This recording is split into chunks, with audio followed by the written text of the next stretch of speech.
আমি শিশুদের বন্ধু, আমি যুবকদের ভাই,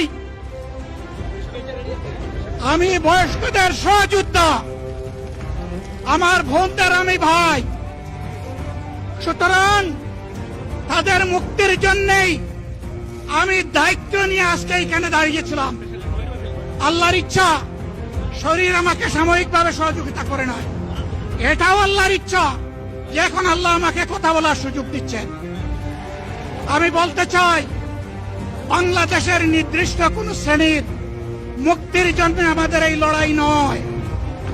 রাস্তার একজন পরিচ্ছন্নতা কর্মী, চা বাগানের একজন শ্রমিক,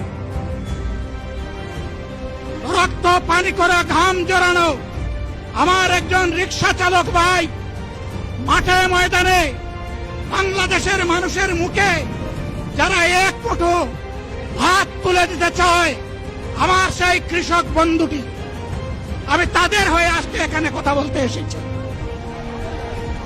আমি কোন অভিজাত শ্রেণীর হয়ে এখানে কথা বলতে আসিনি।